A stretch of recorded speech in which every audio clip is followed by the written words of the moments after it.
اور اگر تم سفر میں ہو اور قرض لینا ہو اور تمہیں کوئی دستاویز لکھنے والا نہ ملے تو کوئی چیز بطور رہن قرض دینے والے کو قبضے میں دے دی جائے. پھر اگر تم میں سے کوئی دوسرے پر اعتبار کرے اور بغیر رہن رکھے قرض دے دے تو وہ مقروض جو امین بنایا گیا ہو وہ قرض دینے والے کو اس کی امانت یعنی قرض ادا کر دے، اور اسے اللہ سے ڈرنا چاہیے جو اس کا رب ہے، اور تم گواہی کو مت چھپاؤ، اور جو کوئی اسے چھپائے گا یقیناً اس کا دل گناہگار ہے. اس سے کیا پتہ چلتا ہے؟ دل کے بھی گناہ ہوتے ہیں. تو ظاہری باطنی اقوال افعال، تو یہ دل کا فعل ہے، یعنی فعل صرف ہاتھوں سے نہیں ہوتا یا پاؤں سے نہیں ہوتا، ایکشن دل کا بھی ہوتا ہے. اور یہ دل کے گناہ کی بات یہاں کی گئی کہ دل گناہگار ہے اس کا جو گواہی چھپائے، حق کو چھپائے. اور جو کچھ تم کرتے ہو اللہ اس کو خوب جاننے والا ہے. للہ ما فی السماوات وما فی الارض وان تبدوا ما فی انفسکم او تخفوه یحاسبکم بہ اللہ فیغفر لمن یشاء ویعذب من یشاء واللہ علی کل شیء قدیر. آسمانوں اور زمین میں جو کچھ ہے اللہ ہی کا ہے، اور جو تمہارے دلوں میں ہے خواہ تم اسے ظاہر کرو یا اسے چھپاؤ اللہ اس پر تمہارا محاسبہ کرے گا. پھر جسے وہ چاہے گا بخش دے گا اور جسے وہ چاہے گا عذاب دے گا، اور اللہ ہر چیز پر پوری قدرت رکھنے والا ہے. ابن عباس کہتے ہیں جب یہ آیت نازل ہوئی کہ جو تمہارے دلوں میں ہے اس کو ظاہر کرو یا چھپاؤ اللہ تمہارا حساب لے گا، تو صحابہ پر بہت خوف طاری ہو گیا کہ اس پر تو عمل نہیں ہو سکتا، دل کے خیالات پر تو کنٹرول نہیں، اب کیا کیا جائے. تو نبی صلی اللہ علیہ وسلم نے ان سے فرمایا کہو سمعنا و اطعنا، ہم نے سنا اور ہم نے اطاعت کی، وسلمنا اور ہم نے تسلیم کر لیا. ابن عباس کہتے ہیں کہ اس پر اللہ نے ان کے دلوں میں ایمان بھر دیا. یعنی جب انسان اللہ کا کوئی حکم سنتا ہے، چاہے وہ سود سے متعلق ہو یا انفاق سے متعلق ہو، تو انسان دل میں کہتا ہے سمعنا و اطعنا، میں نے کرنے کی ٹھان لی. لین دین لکھو، میں نے نیت کر لی کہ آئندہ اب جو کبھی ایسی کوئی ٹرانزیکشن ہوگی اس کو لکھا کروں. سمعنا و اطعنا، ہم نے اللہ کا حکم سن لیا، ہم مانیں گے. ایسے شخص کے دل کو اللہ ایمان سے بھر دیتا ہے، ایمان میں اضافہ ہوتا ہے. تو ابن عباس کہتے ہیں کہ اس پر اللہ نے ان کے دلوں میں ایمان ڈال دیا، اور اللہ تعالیٰ نے یہ آیت نازل کی لا یکلف اللہ نفسا الا وسعها. تو اللہ تعالیٰ نے فرمایا میں نے ایسا کر دیا. اور پھر جب انہوں نے کہا ربنا لا تؤاخذنا ان نسینا، تو اللہ تعالیٰ نے ان کی بات مان لی. پھر جب انہوں نے کہا ولا تحمل علینا آخر تک، تو اللہ تعالیٰ نے فرمایا میں نے ایسا کر دیا. پھر واغفر لنا وارحمنا آخر تک، تو اللہ تعالیٰ نے فرمایا کہ میں نے ایسا کر دیا. یعنی اللہ نے پھر ان کی دعائیں بھی سن لی. اب سورۃ البقرہ کی آخری 2 آیات جو عرش کے نیچے سے دی گئی ہیں، رسول اللہ صلی اللہ علیہ وسلم نے عقبہ بن عامر جوہنی سے فرمایا سورۃ البقرہ کی آخری 2 آیات پڑھا کرو، کیونکہ یہ دونوں مجھے عرش کے نیچے سے دی گئی ہیں ایک خاص خزانے سے. ابو مسعود کہتے ہیں کہ نبی صلی اللہ علیہ وسلم نے فرمایا جس نے ہر رات سورۃ البقرہ کی آخری 2 آیات پڑھی وہ اسے کافی ہو جائیں گی. کافی ہو جائیں گی کس سے؟ یعنی ہر طرح کے شر سے. بعض نے یہ معنی کیا کہ کوئی چیز اس کو نقصان نہیں دے سکے گی، اور یہ معنی بھی کیا گیا کہ تہجد کی نماز سے بھی کافی ہو جائیں گی. یہ ایک معنی ہے اس کا یہ مطلب نہیں تہجد چھوڑ دیں کہ 2 آیتیں پڑھ کے سو جاتے ہیں. لیکن بہت دفعہ ایسا ہوتا ہے نا کہ کوشش کے باوجود بھی آپ نہیں پڑھ سکتے، تو یہ 2 آیتیں تو پڑھ لیں تاکہ وہ کافی ہو جائیں. اسی طرح شیطان سے حفاظت کرنے والی آیات ہیں. رسول اللہ صلی اللہ علیہ وسلم نے فرمایا بے شک اللہ نے آسمان و زمین کی تخلیق سے 2000 سال قبل ایک کتاب لکھ دی، اور اس میں سے 2 آیتیں نازل کر کے ان سے سورۃ البقرہ کا اختتام فرما دیا. جس گھر میں 3 راتوں تک سورۃ البقرہ کی آخری 2 آیات پڑھی جائیں گی شیطان اس گھر کے قریب نہیں آ سکے گا. کیا ہے یہ آیات؟ آمن الرسول بما انزل الیہ من ربہ والمؤمنون کل آمن باللہ وملائکتہ وکتبہ ورسلہ لا نفرق بین احد من رسلہ وقالوا سمعنا واطعنا غفرانک ربنا والیک المصیر. رسول اس پر ایمان لایا جو اس پر اس کے رب کی طرف سے نازل کیا گیا، اور سارے مومن بھی اسی پر ایمان لائے. تو رسول بھی ایمان لاتا ہے اور مومن بھی. کس پر؟ جو سورۃ البقرہ کے شروع میں کہا گیا تھا نا، متقین کی صفات. والذین یؤمنون بما انزل الیک وما انزل من قبلک، تو جو بھی اللہ نے اتارا آج تک سب پر ایمان رکھتے ہیں. جیسے اللہ سبحانہ وتعالیٰ نے 104 کتابیں اتاری، یعنی 4 تو یہ آخری جن کے آپ کو نام معلوم ہے، لیکن اس سے پہلے 10 صحیفے موسیٰ علیہ السلام پر، 10 صحیفے ابراہیم علیہ السلام پر، اور پھر شیس علیہ السلام پر اور باقی پیغمبروں پر جو کچھ نازل کیا گیا. تو وہ جو بھی تھا ہم اس سب پر ایمان رکھتے ہیں کہ وہ اللہ نے اتارا انسانوں کی ہدایت کے لیے، اور یہ اللہ کا احسان ہے ہم سب پر، انعام ہے. اور قرآن مجید جو سب سے آخری کتاب ہے، اس میں پچھلی ساری کتابوں کی تعلیمات کو محفوظ کر دیا گیا جو رہتی دنیا تک انسان کی ہدایت کے لیے کافی ہیں. ہر ایک ایمان لایا اللہ پر، اس کے فرشتوں اور اس کی کتابوں اور اس کے رسولوں پر. وہ کہتے ہیں ہم اس کے رسولوں میں سے کسی ایک کے درمیان بھی فرق نہیں کرتے. اور انہوں نے کہا ہم نے سنا اور ہم نے اطاعت کی، اے ہمارے رب ہم تجھ سے تیری مغفرت طلب کرتے ہیں اور تیری ہی طرف لوٹ کر جانا ہے. اس آیت کی اس لیے بھی اہمیت ہے کہ اس میں ایمان کے سارے اجزاء مکمل ہو جاتے ہیں، یعنی اللہ پر، فرشتوں پر، رسولوں پر، کتابوں پر. آپ سوچیں کہ تقدیر کا ذکر نہیں، سمعنا و اطعنا میں تقدیر کا ذکر بھی ہے. تقدیر کیا ہے کہ اللہ کے فیصلوں کو، اللہ تعالیٰ کے احکامات کو سن کر مان جانا، ایکسپٹ کر لینا. زندگی میں جو کچھ ہو رہا ہے اسے ایکسپٹ کر لینا. خوشی کو تو ہم خوشی سے قبول کر لیتے ہیں، لیکن تکلیف دہ حالات کو ایکسپٹ کرنا مشکل ہوتا ہے. تو اس کو بھی ایکسپٹ کر لینا کہ یا اللہ یہ تیرا فیصلہ. اللہ نہ کرے کسی کو کینسر ہو گیا، کسی کو کوئی اور ایسی خطرناک بیماری لاحق ہو گئی، تو اب اس میں یہ ہوتا ہے کہ لوگ ایک دم بہت بعض اوقات اپسٹ ہو جاتے ہیں. لیکن بعض ایسے لوگوں سے ملنے کا اتفاق ہوا ہے کہ جن کو مل کر اپنا ایمان بہت بڑھا، کہ انہوں نے اس کو قبول کیا، اللہ کا فیصلہ سمجھ کر اللہ سے کوئی شکوہ نہیں کیا، اللہ کی رضا پہ راضی رہے اور اپنی اصلاح کے لیے وہ سارا وقت گزارا اور توبہ استغفار میں گزارا کہ اللہ جانا تو تھا ہی دنیا سے، لیکن اس طرح تو نے ایک اویئرنس دے دی، ایک آگاہی دے دی. تو ایسے لوگ بھی ہوتے ہیں جو اللہ کی رضا پر راضی رہتے اور کوئی شکوہ نہیں کرتے اپنی بیماریوں پر. یہی تقدیر پر ایمان لانا ہوتا ہے. اور انہوں نے کہا ہم نے سنا اور ہم نے اطاعت کی. یہ ہے ایمان کی اصل چاشنی کہ انسان اللہ تعالیٰ کے احکامات سن کر مان جائے. اے ہمارے رب ہم تجھ سے تیری مغفرت طلب کرتے ہیں اور تیری طرف لوٹ کے جانا ہے. تو بخشش طلب کرنے سے پہلے اطاعت کی بات کی گئی. رسول اللہ صلی اللہ علیہ وسلم نے فرمایا جو شخص میرے اس وضو کی طرح وضو کرے پھر 2 رکعت نماز پڑھے جس میں اپنے نفس سے کوئی بات نہ کرے تو اس کے گزشتہ گناہ معاف کر دیے جائیں گے. تو جب آپ چاہیں کہ آپ کے گناہ معاف ہوں تو کبھی نماز پڑھ کے، کبھی صدقہ کر کے، کبھی روزہ رکھ کے. یعنی کبھی ایسا ہوتا ہے نا کہ انسان کو جب دین کا پتہ چلتا ہے تو اپنے گناہ بڑے یاد آتے ہیں. ہم نے تو بڑی بڑی ذاتیاں کر رکھی، اور خصوصاً جیسے یہ دورہ قرآن ہوتا ہے تو اتنا اوور ویلمنگ ہو جاتا ہے بعض لوگوں کے لیے کہ ایک موسلا دھار بارش برس رہی ہوتی ہے کہ جس کو پھر سنبھالنا اور ایڈجسٹ کرنا ایک مشکل کام ہوتا ہے کہ اتنے سارے احکامات ہم نے تو بہت غلطیاں کر لی. تو پھر انسان کیا کرے؟ نیکی کے کام کرتے کرتے توبہ کرتا جائے.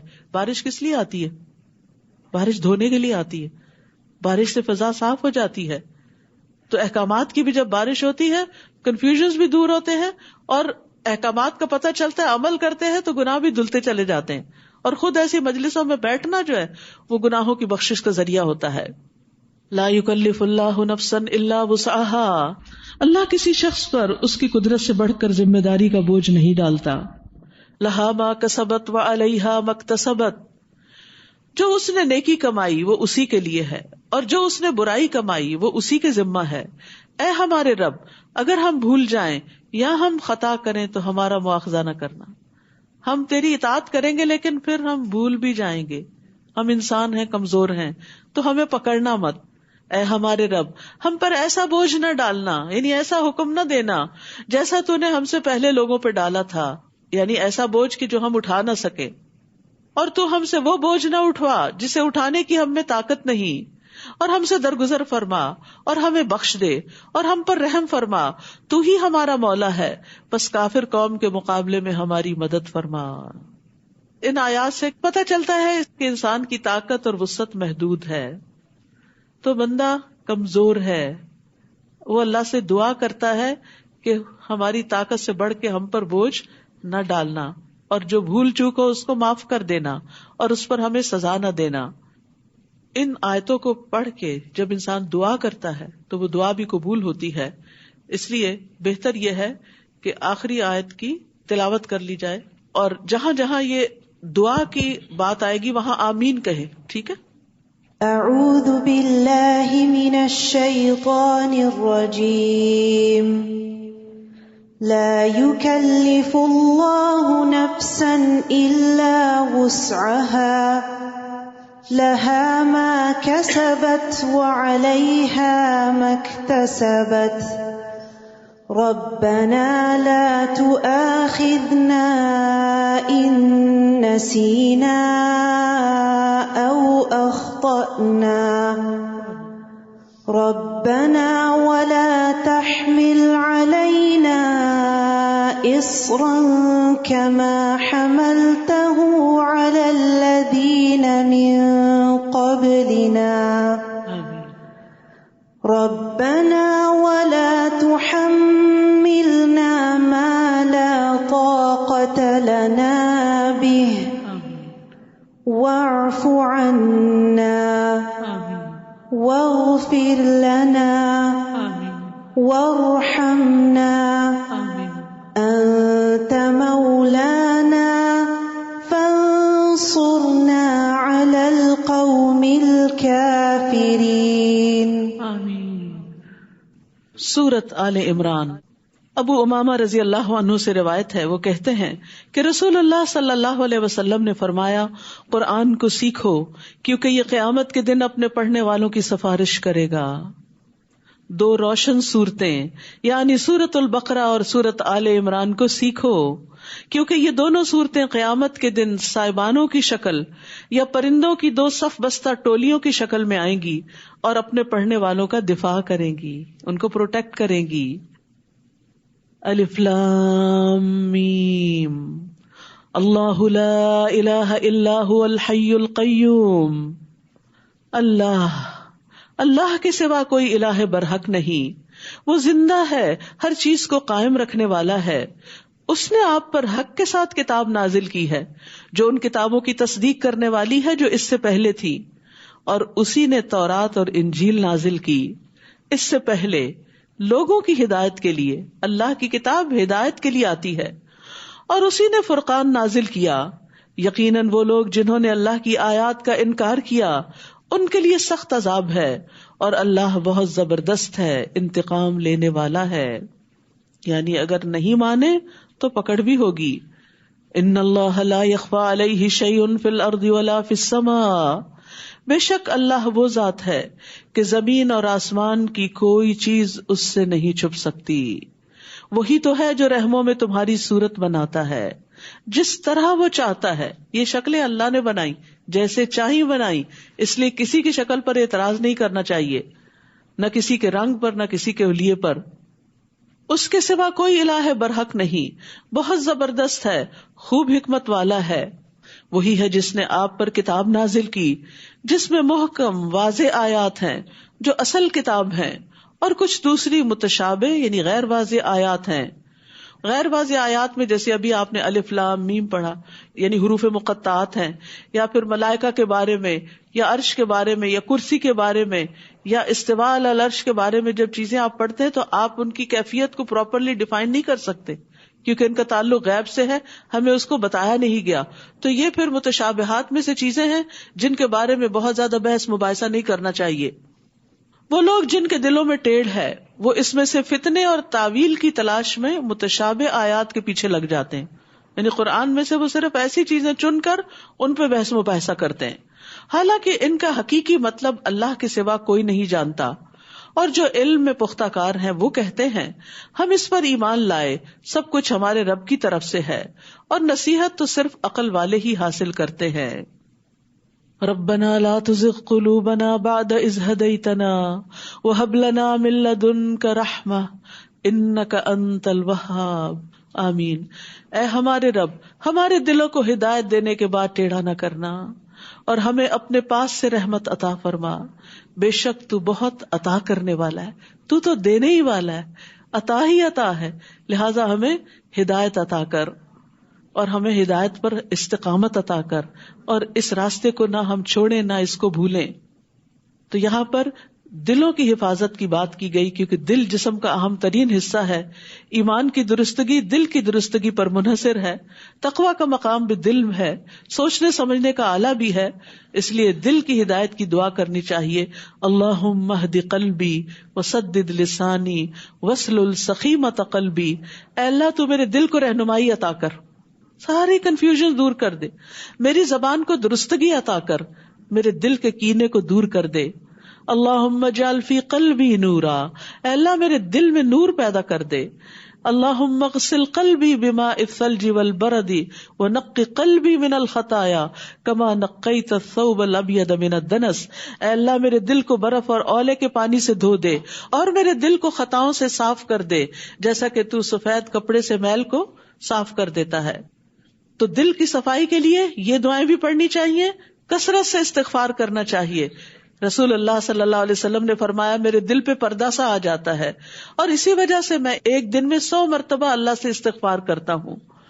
پھر اسی طرح دل کے شر سے پناہ مانگنی چاہیے. اللہم انی اعوذ بک من شر سمعی ومن شر بصری ومن شر لسانی ومن شر قلبی ومن شر منی.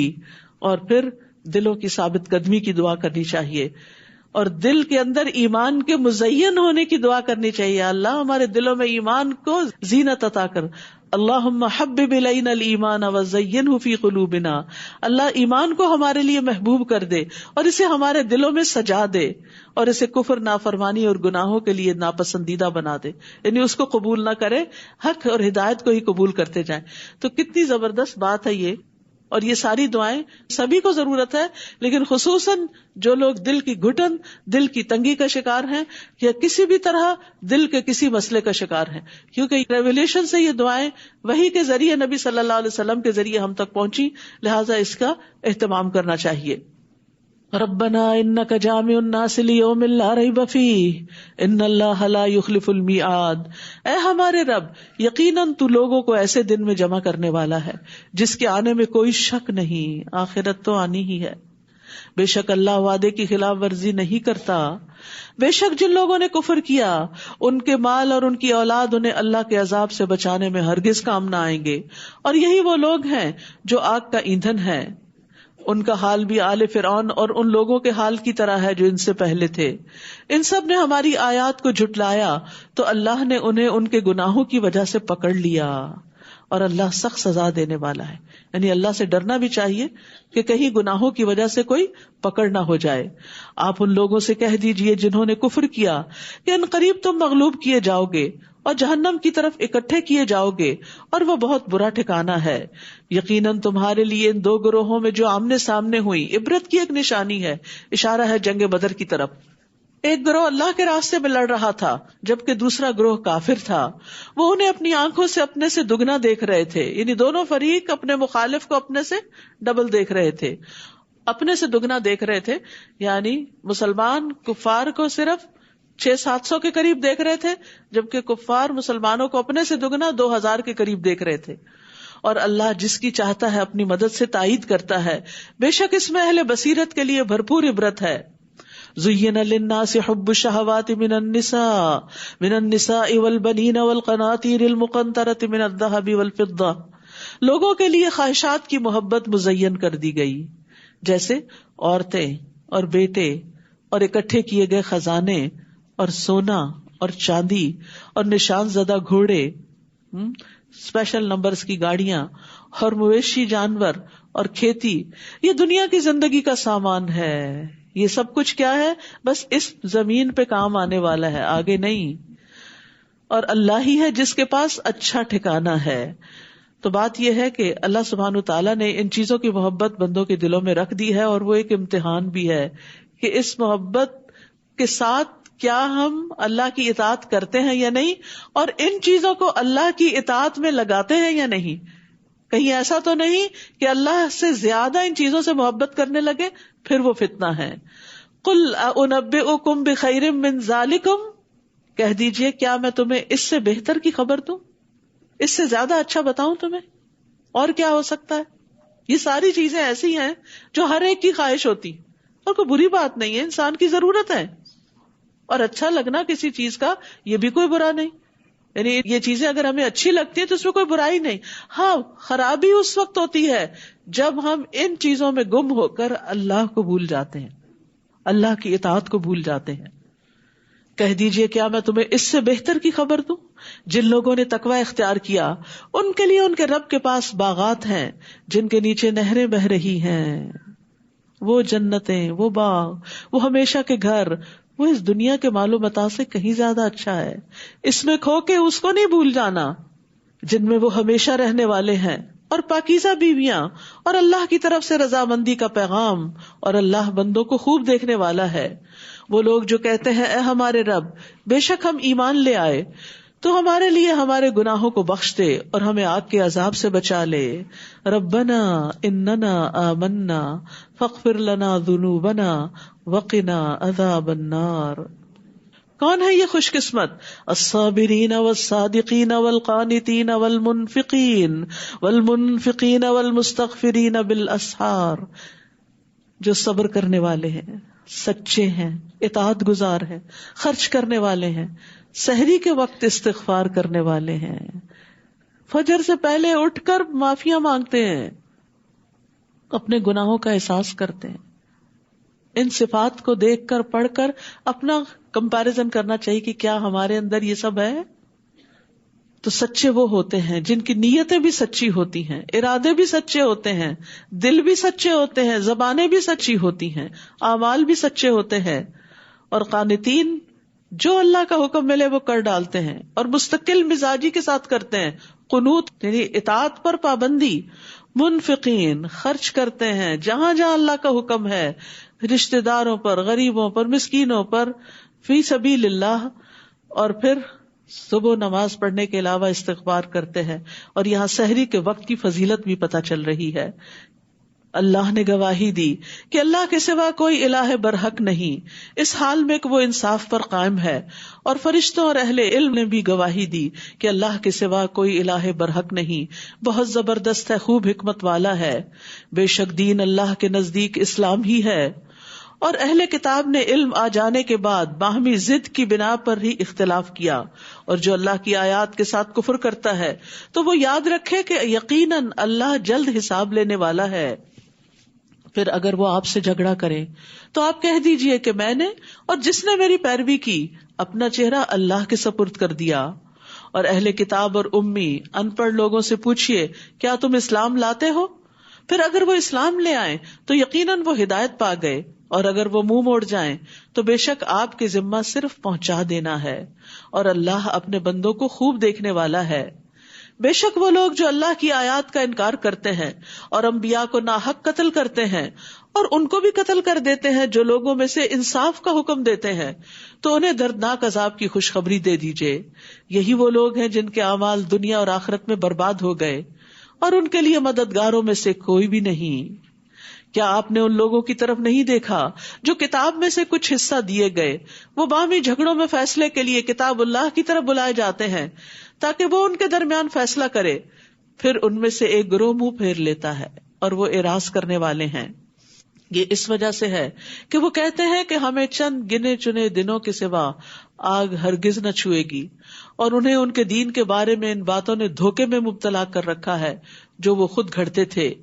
بس کیا حال ہوگا جب ہم انہیں اس دن جمع کریں گے جس کے آنے میں کوئی شک نہیں، اور ہر شخص کو اس کی کمائی کا پورا پورا بدلہ دے دیا جائے گا اور ان پر ظلم نہ کیا جائے گا. قل اللہم مالک الملک تؤتی الملک من تشاء وتنزع الملک ممن تشاء وتعز من تشاء وتذل من تشاء بیدک الخیر انک علی کل شیء قدیر. کہہ دیجئے اے اللہ، اے ساری بادشاہت کے مالک، تو بادشاہت عطا کرتا ہے جسے تو چاہتا ہے. دنیا میں اگر کسی کو عزت ملتی ہے، بادشاہت ملتی ہے تو یہ اللہ کے اذن اور فیصلے سے، اور تو بادشاہت چھین لیتا ہے جس سے تو چاہتا ہے، اور تو عزت دیتا ہے جسے تو چاہتا ہے، اور تو ذلت دیتا ہے جسے تو چاہتا ہے. ساری بھلائی تیرے ہی ہاتھ میں ہے، بے شک تو ہر چیز پر پوری طرح قدرت رکھنے والا ہے. تو یاد رکھیے بھلائی اللہ کے ہاتھ میں ہے، اور بھلائی اور خیر کے کام کرنے کی توفیق بھی اللہ ہی دیتا ہے. تو اللہ سے دعا کرے کہ اللہ تعالی ہم سب کو خیر اور بھلائی کے کاموں میں استعمال کر لے. تو ہی رات کو دن میں داخل کرتا ہے اور دن کو رات میں داخل کرتا ہے. تو ہی زندہ کو مردہ سے نکالتا ہے اور مردہ کو زندہ سے نکالتا ہے، اور تو ہی جسے چاہتا ہے بے حساب رزق دیتا ہے. اور مومنوں کو چھوڑ کر کافروں کو دلی دوست نہ بنائیں، اور جو ایسا کرے گا تو وہ اللہ کی طرف سے کسی حمایت میں نہیں، کسی چیز میں نہیں، مگر یہ کہ تم ان کے شر سے بچنا چاہو، اور اللہ تمہیں اپنی ذات سے ڈراتا ہے اور اللہ ہی کی طرف پلٹنا ہے. کہہ دیجیے اگر تم چھپاؤ اسے جو تمہارے سینوں میں ہے یا اسے ظاہر کر دو، اللہ اسے جانتا ہے، اور وہ جانتا ہے جو آسمانوں میں ہے اور جو زمین میں ہے، اور اللہ ہر چیز پر پوری قدرت رکھنے والا ہے. جس دن ہر شخص نیکی اور برائی میں سے جو بھی اس نے عمل کیا اپنے سامنے موجود پائے گا. وہ چاہے گا کاش اس کے درمیان اور اس کی برائی کے درمیان دور کا فاصلہ ہوتا. اللہ اکبر. یہ اعمال نامے جب کھلیں گے اور ہمیں ہمارا سب کچھ نظر آئے گا تو اس وقت کیا کیفیت ہوگی. انسان چاہے گا کاش اس کے اور برائی کے درمیان دور کا فاصلہ ہو، یعنی یہ برائیاں اس سے دور ہٹا دی جائیں. اور اللہ تمہیں اپنی ذات سے ڈراتا ہے، اور اللہ بندوں پر بہت شفقت کرنے والا ہے. تو ایمان جو ہوتا ہے خوف اور امید کے بیچ میں ہوتا ہے. اللہ سے ڈرنا بھی چاہیے اور امید بھی رکھنی چاہیے. صرف خوف ہی اپنے اوپر مسلط نہ کر لیں اور صرف امید ہی نہ رکھیں. ایکسٹریمزم نہیں ٹھیک. اور اللہ اپنے آپ سے کیوں ڈراتا ہے؟ تاکہ بندے غفلت سے نکلے. ایک تنبیہ ہے، وارننگ ہے. اور ڈرتا کون ہے؟ اللہ سے. معلوم ہے نا آپ کو، علم والے ہی ڈرتے ہیں، جو اللہ کو پہچانتے ہیں، جو خود کو پہچانتے ہیں، جو دین کی سمجھ بوجھ رکھتے ہیں، پھر وہ اللہ سے ڈرتے ہیں جیسے ڈرنے کا حق ہے. قل ان کنتم تحبون اللہ فاتبعونی یحببکم اللہ ویغفر لکم ذنوبکم واللہ غفور الرحیم. کہہ دیجیے اگر تم اللہ سے محبت کرتے ہو تو میری پیروی کرو، اللہ تم سے محبت کرے گا اور وہ تمہارے گناہوں کو بخش دے گا، اور اللہ بہت بخشنے والا ہے، نہایت رحم کرنے والا ہے. تو اس سے یہ پتہ چلتا ہے کہ اتباع رسول ہی اللہ سے محبت کے دعوے کو سچا کر سکتی. ویسے تو سبھی کہتے ہیں ہمیں اللہ سے محبت، ابھی ثبوت لاؤ. ثبوت کیا ہے؟ ہم سنت کی پیروی کرتے ہیں، رسول اللہ صلی اللہ علیہ وسلم کا اتباع کرتے ہیں، ان کے بتائے ہوئے طریقے کے مطابق چلتے ہیں، تب تمہاری محبت کا دعویٰ سچا ہوگا. اور اگر ایسا نہیں تو یہ دعویٰ بھی جھوٹا ہے. اور اس کی وجہ یہ بھی ہے کہ کوئی ایسی چیز نہیں جو اللہ کو محبوب ہو لیکن نبی صلی اللہ علیہ وسلم نے اسے ہمیں بتایا نہ ہو. تو انڈائریکٹلی مطلب کیا ہوا کہ جب ہم رسول صلی اللہ علیہ وسلم کی پیروی کریں گے تو وہ کام کریں گے جو اللہ تعالیٰ کو محبوب ہے. تو اللہ کی محبت کا مطلب کیا ہے؟ وہ عمل کرو جو اللہ کو پسند ہے. تو اس سے بھی پتہ چلتا ہے کہ اللہ اور اس کے رسول کی محبت عمل کا مطالبہ کرتی ہے. یہ صرف چومنے چاٹنے والی محبت نہیں کہ صرف کبھی ہاتھ چوم لیں اپنے یا مصحف کو چوم لیں تو محبت ظاہر ہو گئی. یہ محبت عمل کا تقاضا کرتی ہے. انس بن مالک کہتے ہیں کہ نبی صلی اللہ علیہ وسلم کے ہاں بحرین سے مہمان آ کر ٹھہرے. آپ نے اپنے وضو کا پانی منگوایا اور وضو کیا. وہ آپ کے وضو کے پانی کی طرف لپکے، اس میں سے انہوں نے جو پایا پیا، جو اس میں زمین پہ گرا اسے اٹھایا، چہروں پہ ملا، سروں پہ لگایا. تو نبی صلی اللہ علیہ وسلم نے ان سے کہا کس چیز نے تمہیں اس پہ اکسایا ہے؟ انہوں نے کہا آپ کی محبت نے. شاید کہ اللہ ہم سے محبت کرے. اے اللہ کے رسول. اس پر آپ نے فرمایا اگر تم پسند کرتے ہو کہ اللہ اور اس کا رسول تم سے محبت کرے تو 3 خوبیوں پر ہمیشگی کرو. 3 کام پکے کر لو. نمبر 1 سچی بات، نمبر 2 امانت کی ادائیگی، نمبر 3 اچھا پڑوس. اچھے نیبرز بنو، کیونکہ پڑوسی کو تکلیف دینا نیکیوں کو اس طرح مٹا دیتا ہے جس طرح سورج برف کو مٹا دیتا ہے. دھوپ نکلتی ہے تو ساری آئس پگھل جاتی ہے. قل اطیعوا اللہ والرسول فإن تولوا فإن اللہ لا يحب الکافرین. کہہ دیجئے اللہ اور رسول کی اطاعت کرو، پھر اگر وہ اس سے منہ پھیر جائیں یعنی اطاعت نہ کریں تو یقیناً اللہ اطاعت کا انکار کرنے والوں سے محبت نہیں کرتا. جو اطاعت نہیں کریں گے وہ اللہ کی محبت سے نکل جائیں گے. تو اللہ کی محبت تقاضا کرتی ہے عمل کا، اطاعت کا، اور نبی صلی اللہ علیہ وسلم کی اطاعت اور آپ کی اتباع کا. آپ صلی اللہ علیہ وسلم کی مخالفت جو ہے وہ کفر ہے، اور آپ کی مخالفت سراسر گمراہی ہے، آپ کی اطاعت نہ کرنے والا نافرمان ہے. تو اس لیے یہ نہیں کہنا چاہیے کہ جو قرآن میں بس اتنا ہی کافی ہے اور میں وہی کروں گی. صحیح احادیث سے جو چیزیں ثابت ہیں ان کو بھی یقین کے ساتھ لینا چاہیے اور اس کے مطابق اپنی زندگی ڈھالنی چاہیے. پھر فرمایا ان اللہ اصطفى آدم و نوحا و آل ابراہیم و آل عمران علی العالمین. بے شک اللہ نے آدم اور نوح اور آل ابراہیم اور آل عمران کو تمام جہان والوں پر چن لیا. سبحان اللہ، اللہ کی شان ہے نا، جسے چاہے چن لے. پہلے آدم اور نوح کا الگ الگ ذکر، لیکن ابراہیم اور عمران علیہ السلام کی آل کا بھی ساتھ ذکر ہے کہ ان کو اللہ نے چن لیا. یہ سب ایک دوسرے کی اولاد ہیں اور اللہ خوب سننے والا ہے، خوب جاننے والا ہے. یہ اس وقت کی بات ہے جب عمران کی بیوی کہنے لگی کہ اے میرے رب، بے شک میں نے تیرے لیے ایک نظر مانی ہے. اب یہ ایک عورت کا قصہ ہے، یعنی آل عمران چلی کس سے؟ اس واقعے سے، اور چننے میں ایک بہت بڑا کردار ہے اس واقعے کا. جب عمران کی بیوی کہنے لگی کہ اے میرے رب، بے شک میں نے تیرے لیے نظر مانی ہے کہ جو بھی میرے پیٹ میں ہے وہ دنیا کے کام سے آزاد ہوگا، پس تو مجھ سے قبول کر لے، بے شک تو ہی خوب سننے والا، خوب جاننے والا ہے. کئی طرح کے لوگ ہوتے ہیں. کچھ لوگ وہ ہوتے ہیں جنہیں اللہ سبحانہ وتعالیٰ نے دین دنیا دونوں کے لیے چنا ہوتا ہے، وہ دین بھی ساتھ لے کے چلتے ہیں، دنیا میں بھی بڑے اچھے کامیاب ہوتے ہیں. کچھ لوگوں کو اللہ سبحانہ وتعالیٰ نے صرف دین کے کام کے لیے چنا ہوتا ہے، ڈیڈیکیٹڈ، جیسے اصحاب صفہ تھے. صحابہ کرام میں سے بہت سے شجرکاری کرتے تھے، کھجوروں کے درخت تھے ان کے. مہاجرین بزنس کرتے تھے، مشرق و مغرب میں جاتے تھے بزنس ٹرپ لے کر، جس کا ذکر لیلاف قریش میں آتا ہے. لیکن کچھ صحابہ کرام ایک ہراول دستے کی طرح تھے کہ جو یکسو ہو کر دین کی خدمت کر رہے تھے. اور یہ سلسلہ ہمیشہ سے جاری ہے کہ ہر دور میں کچھ لوگوں کو ایسی قربانی کرنی پڑتی ہے کہ ہر چیز سے فارغ ہو کر صرف اور صرف دین کی خدمت کا کام کریں. تو یہاں ایک عورت کے دل میں خواہش پیدا ہوتی ہے جب اس کے شوہر فوت ہو جاتے ہیں کہ میرے پیٹ کا جو بچہ ہے اسے میں ہیکل میں ڈال دوں گی، اللہ کے دین کی خدمت کے لیے وقف کر دوں گی، میں اس سے دنیا کے فائدے نہیں حاصل کروں گی، اپنی خدمت سے آزاد کر دوں گی، محررن، دنیا کے کاموں سے آزاد، میری خدمت سے آزاد، اور وہ صرف اللہ کے دین کی خدمت کرے گا. پھر جب اس نے اس لڑکی کو جنم دیا، ان کے خیال میں تھا شاید بیٹا ہوگا اور وہ جس طرح باقی مرد حضرات دین کی خدمت کرتے ہیں تو وہ بھی کرے گا، لیکن ہوا کیا کہ وہ تو بیٹی پیدا ہوگی.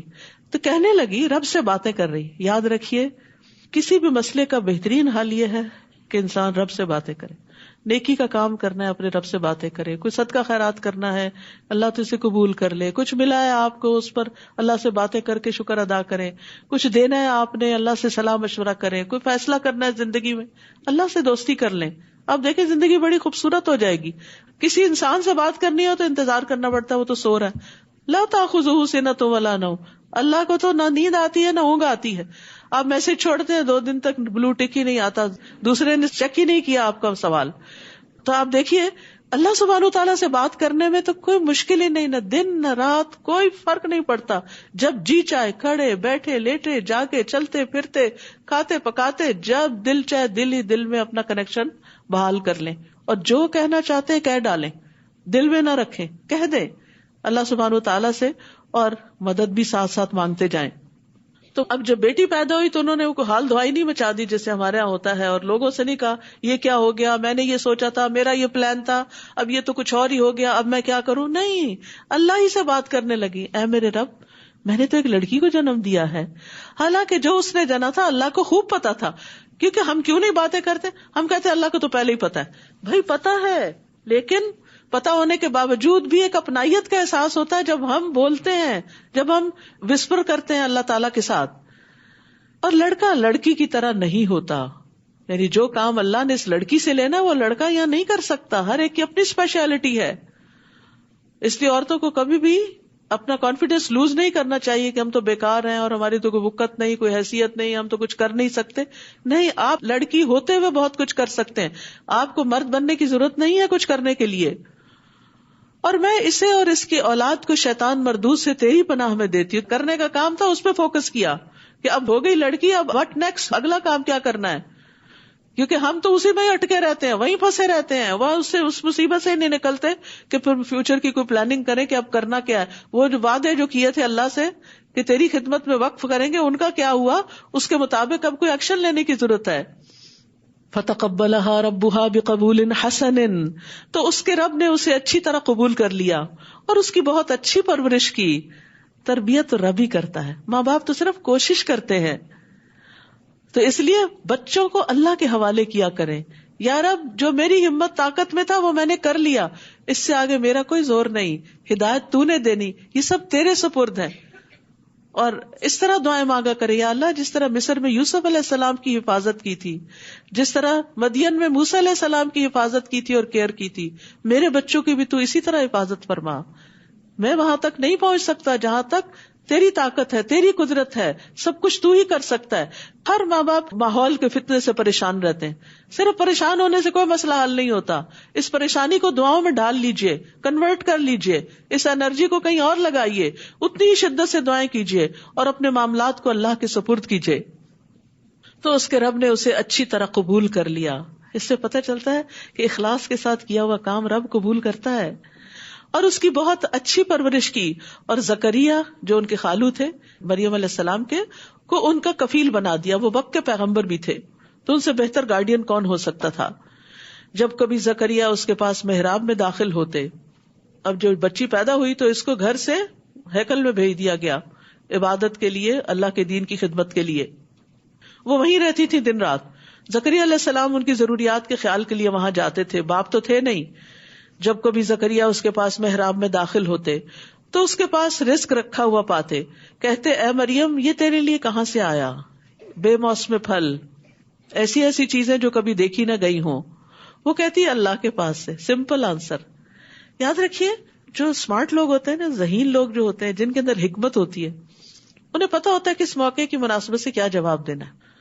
تو آپ اپنے بارے میں جو فریکوینٹلی آسک کوسچنز ہیں, یعنی جو لوگ اکثر آپ سے پوچھتے ہیں, ان کے جواب تیار کر کے رکھیں, کیونکہ لوگ کہیں بھی آپ کو اسپاٹ کر لیتے ہیں. آپ نقاب کیوں کرتے ہیں؟ او کیوں کرتی ہوں, نہیں, کنفیوز نہیں ہونا, وہی بتانا ہے کیوں کرتی ہوں. آپ کیوں دورہ قرآن اٹینڈ کرنے جا رہے ہیں, پتا ہونا چاہیے آپ کو کیوں جا رہے ہیں. اسی طرح آپ کی ذاتی زندگی کے بارے میں, مثلاً کسی کو ڈیورس ہو گئی, کیوں ہو گئی, کو پوچھے. ضروری ہے کہ آپ اپنی ساری کہانی سنائیں اور دوسروں کو مطمئن کریں. ہماری زندگی اس لیے نہیں کہ ہم ہر وقت ایکسپلینیشن دیتے رہیں اور ہم ایکسپلینیشن کال پہ رہیں اور ہر وقت بتاتے رہیں اور معذرتیں کرتے رہیں کہ یہ اس وجہ سے ہے, یہ اس وجہ سے ہے, یہ میں یوں کر رہی ہوں, یہ اس وجہ سے کر رہی ہوں, تاکہ کوئی ہم پہ شک نہ کرے اور لوگ ہم پہ ٹرسٹ کریں. ہر وقت کسی کی نگاہ میں جچنے کی ضرورت کیا ہے؟ کانفیڈنس کے ساتھ صحیح کام کریں, سچائی پر مبنی کام کریں, اپنے ضمیر کو مطمئن کریں اور جواب دینے کے لیے جواب اپنے پاس تیار رکھے کہ جب اس طرح کا کوئی سوال آئے گا تو میں نے کرنا کیا ہے. اور جب کوئی سوال کرے ٹھنڈے دل سے, ریلیکس ہو کے, اسمائل کر کے, سخت سے سخت سوال کا جواب خوش اسلوبی سے دیں. ایک مومن جو ہوتا ہے, ایک مسلم جو ہوتا ہے, وہ دین کا دائی ہوتا ہے. آپ کا انٹریکشن مسلم, نان مسلم, اپنوں, پرایوں, دوستوں, دشمنوں سب سے ہوتا ہے. تو کسی کے ساتھ بھی جھگڑنے کی ضرورت نہیں, غصہ کرنے کی ضرورت نہیں, سوالوں پہ اوفینڈ ہونے کی ضرورت نہیں. آپ کو پتا ہونا چاہیے آپ کوئی کام کیوں کرتے ہیں, اور اس میں کسی سے ڈرنے کی ضرورت نہیں. آپ پورے کانفیڈنس کے ساتھ جواب تیار رکھیں اور جہاں پر سوال آئے کاپی پیسٹ. اے مریم یہ تیرے لیے کہاں سے آیا؟ وہ کہتی اللہ کے پاس سے. بے شک اللہ جسے چاہتا ہے بے حساب رزق دیتا ہے. وہیں زکریا نے اپنے رب سے دعا مانگی, کہا اے میرے رب مجھے اپنے پاس سے پاکیزہ اولاد عطا کر. جب انہوں نے دیکھا کہ مریم علیہ السلام کو, ایک لڑکی کو, ایک بچی کو سب کچھ مل رہا ہے, تو میرا رب مجھے کیوں نہیں دے سکتا, تو بجائے اس کے کہ وہ ان سے حسد کرتے, انہوں نے کیا کیا, دعا شروع کر دی. جب کسی کے پاس نعمت دیکھے تو فوراً اللہ سے مانگے, دعا کرے کہ اللہ تو اس کو دے سکتا, مجھے بھی دے سکتا ہے, تو مجھے بھی عطا کر. بے شک تو دعا کا خوب سننے والا ہے, انک السمیع الدعاء. تو فرشتوں نے اس کو اس وقت پکارا جب وہ محراب میں کھڑا نماز پڑھ رہا تھا کہ اللہ تجھے یحییٰ کی خوشخبری دیتا ہے. دعا قبول ہو گئی. کیونکہ ہوتا یہ کہ جب کسی کی نعمت دیکھتے نا تو دل مچل اٹھتا ہے, تو مچلے دل کے ساتھ جو دعا ہوتی ہے وہ عام طور پہ ٹھنڈی ٹھنڈی دعا ویسی نہیں ہوتی, اور پھر اس کی قبولیت بھی ویسی نہیں ہوتی. اللہ تجھے یحییٰ کی خوشخبری دیتا ہے جو اللہ کی طرف سے ایک کلمہ یعنی عیسیٰ علیہ السلام کی تصدیق کرنے والا ہوگا، اور سردار اور نہایت پاک باز اور صالحین میں سے ایک نبی ہوگا۔ اس نے کہا اے میرے رب، میرے ہاں لڑکا کیسے پیدا ہوگا جبکہ مجھے بڑھاپا آ پہنچا ہے اور میری بیوی بھی بانجھ ہے؟ فرشتے نے کہا اسی طرح اللہ جو چاہتا ہے کرتا ہے، اللہ کے لیے مشکل نہیں۔ یہ اسباب تو بندوں کے سامنے ایک کام کے لیے ہے، ورنہ اللہ تو بغیر اسباب کے کام کرتا ہے۔ اس نے کہا ہے میرے رب، میرے لیے کوئی نشانی مقرر کر دے، مجھے کوئی تسلی ہو جائے کہ ہاں کب ہوگا یہ کام۔ کہا تمہاری نشانی یہ ہوگی کہ تم 3 دن تک لوگوں سے سوائے اشارے کے کلام نہ کر سکو گے، اور اس دوران اپنے رب کا کثرت سے ذکر کرنا اور صبح و شام اس کی تسبیح بیان کرتے رہنا۔ تو یہ طریقہ ہے نعمتوں کے استقبال کا، کہ جب کسی نعمت ملنے کی خوشخبری ملے تو اللہ کا ذکر کریں، اللہ کی تسبیح کریں۔ آپ خود یا آپ کی کوئی بیٹی، کوئی بہو پریگننٹ ہو گئی ہے، بچے کی خوشخبری ہے یا بہت سالوں بعد ہے، تسبیح، ذکر، اللہ کا شکر، صدقہ، اللہ کی طرف رغبت کہ اللہ نے احسان کیا ہے۔ اور جب فرشتوں نے کہا اے مریم، بے شک اللہ نے تجھے چن لیا اور پاک کیا اور تجھے تمام جہان کی عورتوں پر منتخب کر لیا، اے مریم اپنے رب کی فرما برداری کرتی رہو اور سجدہ کرتی رہو اور رکوع کرنے والوں کے ساتھ رکوع کرتی رہو۔ اطاعت کے ساتھ ساتھ عبادت کا افضل ترین کام نماز، رکوع، سجدہ اور اجتماعی عبادت۔ یہ غیب کی وہ خبریں ہیں جنہیں ہم آپ کی طرف وحی کرتے ہیں، ورنہ آپ ان کے پاس نہ تھے جب وہ اپنی قلمیں ڈال رہے تھے کہ ان میں سے کون مریم کی کفالت کرے گا، اور نہ ہی آپ اس وقت ان کے پاس تھے جب وہ مریم کی کفالت کے بارے میں باہم جھگڑ رہے تھے۔ جب فرشتوں نے کہا اے مریم، بے شک اللہ تجھے اپنی طرف سے ایک کلمے کی خوشخبری دیتا ہے، اس کا نام مسیح عیسیٰ ابن مریم ہوگا، جو دنیا اور آخرت میں بڑے مرتبے والا ہوگا اور اللہ کے مقرب بندوں میں سے ہوگا۔ سبحان اللہ، مریم بڑی ہو گئی، جوان ہو گئی، اب اللہ تعالیٰ ان سے وہ کام لے رہا ہے جس کے لیے اللہ نے ان کو پیدا کیا تھا۔ عیسیٰ علیہ السلام کی ولادت، کبھی نیکیاں ضائع نہیں جاتی، کبھی قربانیاں ضائع نہیں جاتی، اللہ کو دینے والے کبھی محروم نہیں رہتے۔ دے کے تو دیکھیں، چاہے مال ہو، چاہے اولاد ہو، چاہے وقت ہو، اللہ دنیا میں بھی لوٹاتا ہے، دنیا میں بھی اس میں عزت عطا کرتا ہے انسان کو، اخلاص کے ساتھ ہو۔ معلوم نہیں حضرت حنا نے جو حضرت مریم کی والدہ تھی، کس شوق، کس خوشی سے یہ نظر مانی تھی۔ ہم نظر مان بھی لیتے ہیں، پوری کرتے وقت آئے بائیں شائیں کرتے ہیں۔ میں نے سوچا تھا یا اللہ تو بیٹا دے گا، اس کو حافظ بنا، اب یہ مانتا نہیں، میں کیا کروں۔ میں نے سوچا تھا اگر میری بہو پریگننٹ ہوگی تو میں عمرے پہ جاؤں گی، اب وہ حالات ہی کچھ بدل گئے ہیں، ابھی وہ بچی کی شادی کرنی ہے، اب موقع نہیں مل رہا۔ یہ ہوتی ہیں ہماری نظریں، ہم مانتے وقت بھی ڈاما ڈول، اور جب پوری ہو جاتی ہیں تو اس کو ادا کرنے میں بھی تذبذب کا شکار۔ اللہ سے کیے ہوئے وعدے سچے کریں، پھر دیکھیں اللہ کیا کچھ عطا نہیں کرتا۔ آپ جائیں تو صحیح، اگر اپنا وعدہ پورا کرنے کے لیے عمرے پہ ہی جانا، جا کے تو دیکھیں اللہ آپ کی بیٹی کے نہیں، آپ کے ذریعے اور بیٹیوں کی بھی شادی کروا دے گا، اتنا کچھ عطا کر دے گا آپ کو۔ کیوں ڈرتے ہیں فقر سے؟ رزق کا مالک اللہ ہے۔ پھر فرمایا جب فرشتوں نے کہا اے مریم، بے شک اللہ تجھے اپنی طرف سے کلمے کی خوشخبری دیتا ہے، اس کا نام عیسیٰ ابن مریم ہوگا، جو دنیا اور آخرت میں بڑے مرتبے والا ہوگا۔ سبحان اللہ، کیا خوشی ہوئی ہوگی ان کو کہ ایسا بیٹا ہے۔ ایک طرف پریشانی بھی کہ بغیر باپ کے بیٹا، اور دوسری طرف کہ بڑے مرتبے والا۔ اگر آپ کو کوئی خوشخبری دے خواب میں ہی کہ جو بچہ پیدا ہوگا بڑے مرتبے والا ہوگا، تو آپ کا حال کیا ہوگا؟ اور اللہ کے مقرب بندوں میں سے ہوگا، اور وہ لوگوں سے پنگھوڑے میں اور پختہ عمر میں یکساں کلام کرے گا، اور صالح لوگوں میں سے ہوگا۔ ہم سب کی یہ تمنا ہے، دعا، اللہ ہمارے بچوں کو نیک بنا۔ اللہ ان کو شروع سے ہی خوشخبری دے رہے ہیں کہ وہ نیکوں میں سے ہوگا۔ اس نے کہا اے میرے رب، میرے لیے کوئی بیٹا کس طرح ہوگا، حالانکہ مجھے کسی انسان نے چھوا تک نہیں۔ کہا اسی طرح اللہ پیدا کرتا ہے جو وہ چاہتا ہے، جب بھی وہ کسی کام کا فیصلہ کر لیتا ہے تو بے شک وہ اسے کہتا ہے کہ ہو جا، تو وہ ہو جاتا ہے، اور وہ اسے کتاب و حکمت اور تورات اور انجیل کی تعلیم دے گا، پڑھا لکھا ہوگا۔ یہ ہے نعمتیں۔ اور بنی اسرائیل کی طرف بھیجا ہوا رسول ہوگا۔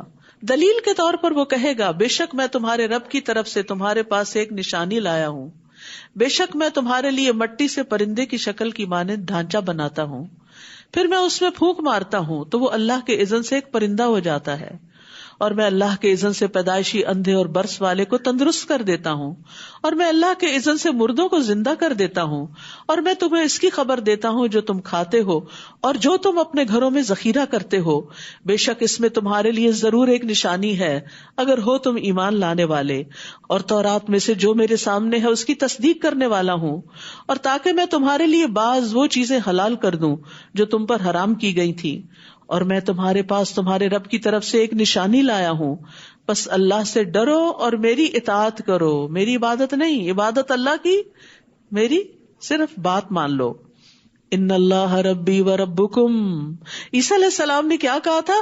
بے شک اللہ ہی میرا رب ہے اور تمہارا رب بھی اللہ ہی ہے، فاعبدوہ، بس اسی کی عبادت کرو، ھذا صراط مستقیم، یہ سیدھا رستہ ہے۔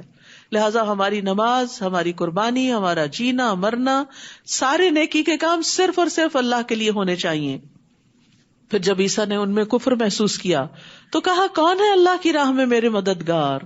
حواریوں نے کہا ہم ہیں اللہ کے مددگار، ہم دین کی خدمت میں آپ کا ساتھ دیں گے، لوگوں کے کفر کے مقابلے میں ان کو نیکی کی ہدایت دیں گے، ہم اللہ پر ایمان لائے اور آپ گواہ رہیے بے شک ہم مسلمان ہیں۔ انہوں نے بھرپور مدد کا اظہار کیا، یعنی عیسیٰ علیہ السلام کو اللہ کے راستے میں مددگار چاہیے تھے۔ جب انہوں نے پکارا تو لوگوں نے لبیک کہا، مخلص ساتھیوں نے، اسی اخلاص کی بنا پر انہیں حواری کہا جاتا ہے۔ ربنا آمنا بما انزلت واتبعنا الرسول فاکتبنا مع الشاہدین، اے ہمارے رب ہم اس پر ایمان لائے جو تو نے نازل کیا اور ہم نے رسول کی پیروی کی، سو تو ہمیں گواہوں کے ساتھ لکھ لے۔ اور انہوں نے چال چلی اور اللہ نے خفیہ تدبیر کی، اور اللہ خفیہ تدبیر کرنے والوں میں سب سے بہتر ہے۔ جب اللہ نے فرمایا اے عیسیٰ بے شک میں تجھے پورا پورا لینے والا ہوں اور تجھے اپنی طرف اٹھا لینے والا ہوں اور تجھے ان لوگوں سے پاک کرنے والا ہوں جنہوں نے کفر کیا، اور جن لوگوں نے تیری پیروی کی قیامت تک انہیں کفر کرنے والوں پر فوقیت دینے والا ہوں، پھر میری ہی طرف تم سب کا لوٹنا ہے، تو میں تمہارے درمیان اس چیز کا فیصلہ کروں گا جس میں تم اختلاف کرتے تھے۔ پھر وہ لوگ جنہوں نے کفر کیا تو میں انہیں دنیا اور آخرت میں سخت عذاب دوں گا، اور ان کے لیے مددگاروں میں سے کوئی بھی نہ ہوگا۔ اور رہے وہ لوگ جو ایمان لائے اور انہوں نے نیک عمل کیے تو وہ انہیں ان کے اجر پورے پورے دے گا، اور اللہ ظالموں سے محبت نہیں رکھتا۔ یہ جسے ہم آپ پر پڑھ رہے ہیں اللہ کی آیات ہیں اور بہت حکمت والے ذکر میں سے ہیں۔ یہ بیچ میں یاد دہانی کرا دی گئی تاکہ پورے یقین کے ساتھ اس سارے علم کو لیا جائے۔ بے شک عیسیٰ کی مثال اللہ کے ہاں آدم کی مثال کی طرح ہے، اس نے اسے مٹی سے بنایا، پھر اس سے کہا کہ ہو جا تو وہ ہو گیا، کن کہہ کے پیدا ہو گئے کلمے سے۔ یہ حق آپ کے رب کی طرف سے ہے، تو آپ شک کرنے والوں میں سے نہ ہو۔ تو جو کوئی علم آ جانے کے بعد عیسیٰ علیہ السلام کے بارے میں آپ سے جھگڑا کرے تو آپ ان سے کہہ دیجئے کہ آؤ ہم اپنے بیٹوں اور تمہارے بیٹوں کو بلاتے ہیں، اور اپنی عورتوں اور تمہاری عورتوں کو بلاتے ہیں، اور ہم بھی اور تم بھی آ جائیں، پھر ہم گڑ گڑا کر اللہ سے دعا کریں، پھر ہم جھوٹوں پر اللہ کی لعنت کریں۔ جب دلیل سے معاملہ حل نہیں ہوتا تو اس موقع پر یہ طریقہ اختیار کیا جاتا ہے جس کو مباہلہ کہا جاتا ہے۔ یقیناً یہ بالکل سچا قصہ ہے، یعنی عیسیٰ علیہ السلام اور مریم علیہ السلام کے بارے میں، اور اللہ کے سوا کوئی الہ برحق نہیں، نہ عیسیٰ الہ ہے نہ مریم علیہ السلام الہ ہے، اور بے شک اللہ زبردست خوب حکمت والا ہے۔ پھر اگر وہ منہ موڑ جائیں تو بے شک اللہ فساد کرنے والوں کو خوب جانتا ہے۔ کہہ دیجئے اے اہل کتاب، آؤ ایک بات کی طرف جو ہمارے درمیان اور تمہارے درمیان مشترک ہے، کہ ہم اللہ کے سوا کسی کی عبادت نہ کریں اور اس کے ساتھ کسی بھی چیز کو شریک نہ ٹھہرائیں، اور ہم میں سے کوئی اللہ کو چھوڑ کر کسی دوسرے کو رب نہ بنائے۔ پھر اگر وہ منہ موڑ جائیں تو تم کہہ دو کہ گواہ رہو، بے شک ہم تو اللہ کے فرما بردار ہیں۔ اے اہل کتاب، تم ابراہیم کے بارے میں کیوں جھگڑتے ہو کہ وہ یہودی تھا یا نصرانی، حالانکہ تورات اور انجیل اس کے بعد ہی نازل کی گئی؟ کیا بھلا تم عقل نہیں رکھتے؟ ہاں، تم وہی لوگ ہو جنہوں نے اس معاملے میں جھگڑا کیا جس کا تمہارے پاس کچھ نہ کچھ علم تھا، تو تم اس معاملے میں کیوں جھگڑا کرتے ہو جس کا تمہیں کچھ بھی علم نہیں، اور اللہ جانتا ہے اور تم نہیں جانتے۔ ما كان ابراہیم یہودیا ولا نصرانیا ولكن كان حنیفا مسلما وما كان من المشرکین۔ ابراہیم نہ تو یہودی تھا اور نہ نصرانی، بلکہ وہ یکسو مسلمان تھا اور وہ مشرکین میں سے نہ تھا، کیونکہ یہ سارے گروہ ان کو اپنا بڑا سمجھتے تھے۔ تو اللہ تعالیٰ نے واضح کر دیا کہ وہ کسی خاص فرقے یا گروہ سے تعلق نہیں رکھتے، وہ تو خالص اللہ کے بندے ہیں اور مسلمان ہیں، کوئی فرقہ واریت نہیں. بے شک ابراہیم کے قریب تر تو وہ لوگ ہیں جنہوں نے اس کی پیروی کی، اور یہ نبی محمد صلی اللہ علیہ وسلم اور وہ لوگ جو ایمان لائے، اور اللہ مومنوں کا دوست ہے. اور اہل کتاب میں سے ایک گروہ چاہتا ہے کاش وہ تمہیں گمراہ کر دیں، جبکہ وہ خود اپنے آپ کو ہی گمراہ کر رہے ہیں اور وہ شعور نہیں رکھتے. اے اہل کتاب، تم کیوں اللہ کی آیات کا انکار کرتے ہو حالانکہ تم ان کی سچائی کی خود گواہی دیتے ہو؟ اے اہل کتاب، تم حق کو باطل کو کیوں گڈمٹ کرتے ہو اور تم حق کو چھپا جاتے ہو حالانکہ تم اچھی طرح جانتے ہو. اور اہل کتاب میں سے ایک گروہ نے کہا دن کے شروع میں اس چیز پر ایمان لے آؤ جو ایمان لانے والوں پر نازل کی گئی ہے، اور دن کے آخر میں اس کا انکار کر دو، شاید کہ وہ دین سے پلٹ جائیں. یعنی دھوکہ دے کر اوروں کو بھی دین سے ہٹا لو. اور جو تمہارے دین کی پیروی کرے اس کے سوا کسی کی بات نہ مانو، کہہ دیجئے بے شک اصل ہدایت تو اللہ ہی کی ہدایت ہے. اور وہ کہتے ہیں ایسا نہ ہو کہ کسی اور کو بھی ویسا علم دے دیا جائے جو تمہیں دیا گیا، یا جس سے وہ تمہارے رب کے پاس تم پر حجت قائم کر سکیں. کہہ دیجئے بے شک فضل اللہ ہی کے ہاتھ میں ہے، وہ جسے چاہتا ہے عطا کرتا ہے، اور اللہ وسعت والا ہے، خوب علم والا ہے. یختص برحمتہ من یشاء واللہ ذو الفضل العظیم، وہ اپنی رحمت کے ساتھ جسے چاہتا ہے خاص کرتا ہے، اور اللہ بڑے فضل والا ہے. اللہ ہمیں بھی اپنی رحمت سے خاص کر لے، اور اللہ ہم سب پر بھی اپنا فضل نازل فرمائے. اور اہل کتاب میں سے کوئی ایسا ہے کہ اگر آپ اسے ایک خزانہ بطور امانت دیں تو وہ اسے آپ کو واپس کر دے گا، یعنی امانت پوری پوری لوٹائے گا. قرآن ایسے اہل کتاب کی تعریف کر رہا ہے. اور ان میں سے کوئی ایسا بھی ہے کہ اگر آپ اسے ایک دینار بھی بطور امانت دیں تو وہ اسے آپ کو واپس نہیں کرے گا. عموماً ہوتا ہی ہے کہ کسی قوم میں سے کسی گروہ میں سے کوئی ایک بندہ خرابی کرے تو ہم سب کے سب کوئی بدنام کر دیتے ہیں، لیکن یہاں قرآن نے طریقہ یہ بتایا کہ نہیں، انصاف کی بات کرنی چاہیے کہ اگر ایک شخص خرابی کرتا تو وہ ایک شخص کا عمل ہے، سارے گروہ کا عمل نہیں، کیونکہ اسی گروہ میں کچھ اچھے لوگ بھی ہوتے ہیں. اگر آپ اسے ایک دینار بھی بطور امانت دیں تو وہ آپ کو واپس نہیں کرے گا مگر یہ کہ آپ اس کے سر پر کھڑے رہیں. یہ اس وجہ سے ہے کہ ان کا کہنا ہے کہ ہم سے امیوں کے بارے میں کوئی مواخذہ نہیں ہوگا، یعنی عربوں کے بارے میں ہم سے نہیں پوچھ ہوگی ہم ان کو ان کا مال واپس کریں یا نہ کریں. اور وہ اللہ پہ جھوٹ بولتے ہیں حالانکہ وہ جانتے ہیں. کیوں نہیں؟ البتہ جس نے اپنا عہد پورا کیا اور تقوی اختیار کیا تو یقیناً اللہ تقوی والوں سے محبت رکھتا ہے. بے شک وہ لوگ جو اللہ کے عہد اور اپنی قسموں کو تھوڑی قیمت کے عوض بیچ ڈالتے ہیں ان کے لیے آخرت میں کوئی حصہ نہ ہوگا، اور قیامت کے دن اللہ ان سے کلام نہ کرے گا اور نہ ان کی طرف دیکھے گا اور نہ ہی ان کو پاک کرے گا، بلکہ ان کے لیے دردناک عذاب ہے. اور بے شک ان میں ایک گروہ کے لوگ ایسے ہیں جو اللہ کی کتاب کے ساتھ اپنی زبانوں کو موڑتے ہیں، کلام اللہ کے ساتھ ٹیمپرنگ کرتے ہیں تاکہ تم اسے کتاب کی عبارت میں سے سمجھو حالانکہ وہ کتاب میں سے نہیں ہوتا. اور وہ کہتے ہیں یہ اللہ کے پاس سے ہے حالانکہ یہ اللہ کے پاس سے نہیں ہوتا، اور وہ جانتے بوجھتے اللہ پہ جھوٹ بولتے ہیں. تو یہ بھی بڑا خطرناک معاملہ ہوتا ہے کہ جو چیز اللہ نے نہ فرمائی ہو اسے اللہ سے منسوب کر دینا. کسی انسان کے لیے جائز نہیں کہ اگر اللہ اس کو کتاب و حکمت اور نبوت عطا کرے پھر وہ لوگوں سے کہتا پھرے کہ اللہ کو چھوڑ کر میرے بندے بن جاؤ، بلکہ وہ تو کہے گا کہ رب والے بن جاؤ، کیونکہ تم کتاب کی تعلیم دیتے ہو اور اس لیے کہ تم خود بھی اسے پڑھتے ہو. ربانی بننا یہ ہے کتاب پڑھنے کا اصل مقصد. اور نہ وہ تمہیں اس بات کا حکم دیتا ہے کہ تم فرشتوں اور نبیوں کو رب بنا لو، کیا وہ تمہیں کفر کا حکم دے گا اس کے بعد کہ تم مسلمان ہو چکے؟ اور جب اللہ نے تمام نبیوں سے پختہ عہد لیا کہ میں جو بھی کتاب و حکمت میں سے تمہیں عطا کروں پھر تمہارے پاس ایک رسول آ جائے جو اس چیز کی تصدیق کرنے والا ہو جو تمہارے پاس ہے تو تم ضرور بے ضرور اس پر ایمان لاؤ گے اور ضرور اس کی مدد کرو گے. فرمایا کیا تم اقرار کرتے ہو اور اس پر میرا عہد لیتے ہو؟ انہوں نے کہا ہم نے اقرار کیا. فرمایا پھر گواہ رہو اور میں تمہارے ساتھ گواہوں میں سے ہوں. تو جو کوئی اس کے بعد منہ موڑ جائے تو یہی لوگ فاسق ہیں. افغیر دین اللہ یبغون، کیا پھر اللہ کے دین کے علاوہ کوئی اور دین وہ تلاش کرتے ہیں؟ حالانکہ آسمانوں اور زمین میں جو بھی ہے خوشی اور ناخوشی سے اسی کا فرما بردار ہے. دین کیا ہے؟ اسلام. اسلام کا مطلب کیا؟ فرما برداری.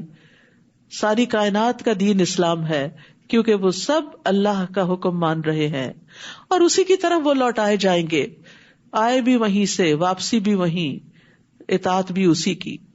کہہ دیجئے کہ ہم اللہ پر ایمان لائے اور اس پر جو ہماری طرف نازل کیا گیا اور اس پر جو ابراہیم، اسماعیل، اسحاق، یعقوب اور اولاد یعقوب پر نازل کیا گیا، اور جو اپنے رب کی طرف سے موسیٰ اور عیسیٰ اور تمام انبیاء علیہم السلام دیے گئے، ہم ان میں سے کسی ایک کے درمیان بھی فرق نہیں کرتے اور ہم اسی کے فرما بردار ہیں. وَمَن يَبْتَغِ غَيْرَ الْإِسْلَامِ دِينًا فَلَن يُقْبَلَ مِنْهُ وَهُوَ فِي الْآخِرَةِ مِنَ الْخَاسِرِينَ. اور جو کوئی اسلام کے سوا کوئی اور دین چاہے گا تو وہ اس سے ہرگز قبول نہ کیا جائے گا اور وہ آخرت میں خسارہ پانے والوں میں سے ہوگا. تو اللہ کے ہاں مقبول دین دین اسلام ہی ہے، تو ہمیں بھی دین اسلام پر راضی ہو جانا چاہیے. اسی لیے ہمیں صبح شام 3 بار یہ دعا پڑھنی چاہیے: رضیت باللہ ربا وبالاسلام دینا وبمحمد نبیا کیف یہدی اللہ قوما کفروا بعد ایمانہم. اللہ ان لوگوں کو کیوں کر ہدایت دے جو اپنے ایمان لانے کے بعد کفر کریں اور گواہی دے کہ رسول حق ہے اور ان کے پاس واضح نشانیاں بھی آ چکیں.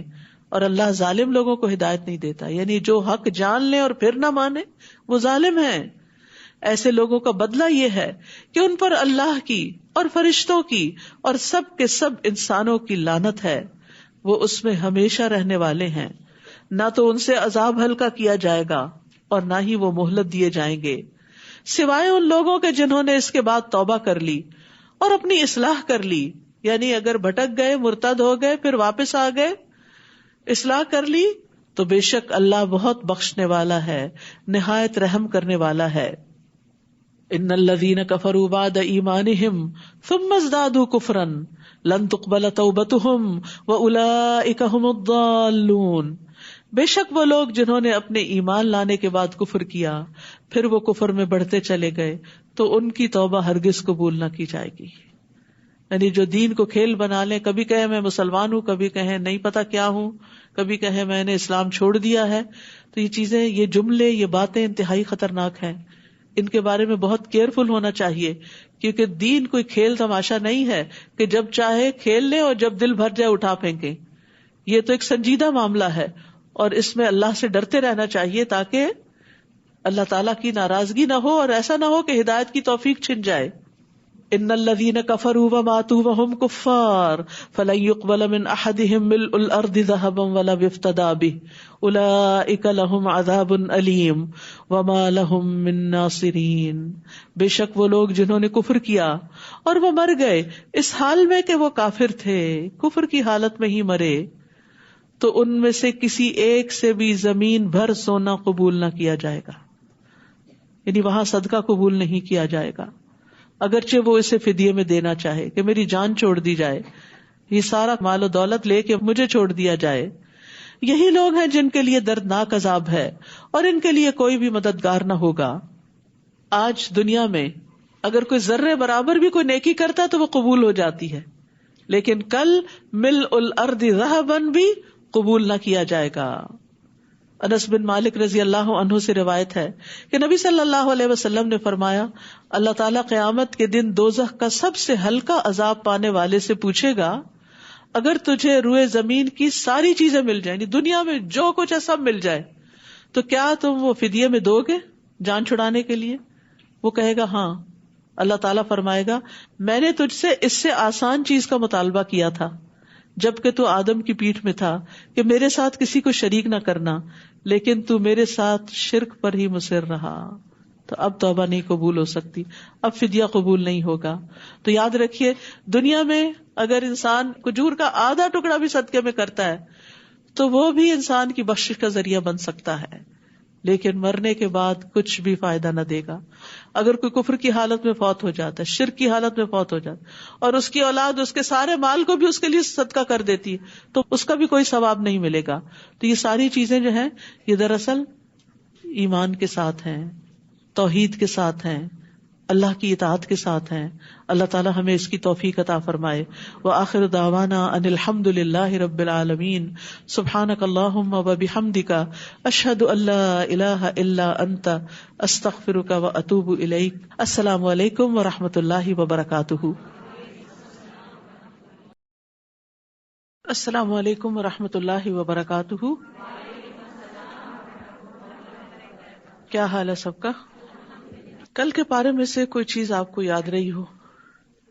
جو بھی کام کریں اللہ کے چہرے کی خاطر، اللہ کی خوشی کے لیے، تاکہ وہ آپ کو خوش کر دے.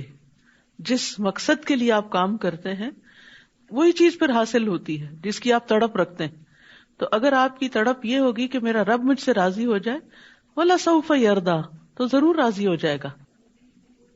یعنی صدقات کے بہت سے فائدے ہم نے کل پڑھے، اور ان میں سے ایک یہ ہے کہ انسان کے اندر سے تکبر نکل جاتا ہے. جی، اللہ سبحانہ وتعالیٰ دعائیں سنتے ہیں، قبول کرتے ہیں. جی، قرض دو، مالی معاملات میں لکھت پڑھت ضروری ہے، ورنہ باہم جھگڑے اور فساد شروع ہو جاتے ہیں، خون کے رشتے کٹ جاتے ہیں، ایک دوسرے کے ساتھ بدمزگیاں پیدا ہو جاتی ہیں، دنیا میں بھی نقصان ہوتا ہے، اللہ تعالیٰ کی ناراضگی بھی آتی ہے. افضل صدقہ یہ ہے کہ انسان دین کے کام میں خرچ کرے. جب آپ لوگوں کی تعلیم پر خرچ کرتے ہیں تو اس سے ایک نہیں کئی صدقہ دینے والے پیدا ہو جاتے ہیں. مثلا اگر آپ ایک غریب کو دے رہے ہیں تو ایک غریب کا فائدہ ہوگا یا 10 غریبوں کا، جتنوں کو بھی آپ دیں گے، لیکن نہ دینے والا ہاتھ ایک ہی ہے. اور اگر جس وجہ سے آپ دے رہے ہیں آپ 10 اور لوگوں کو بتا دیں گے کہ اس لیے صدقہ کرنا چاہیے، اس کا یہ اور یہ فائدہ ہے، تو 10 لوگ صدقہ دینے لگ جائیں گے تو کتنے لوگوں کا بھلا ہو جائے گا؟ زیادہ کا بھلا ہو جائے گا نا.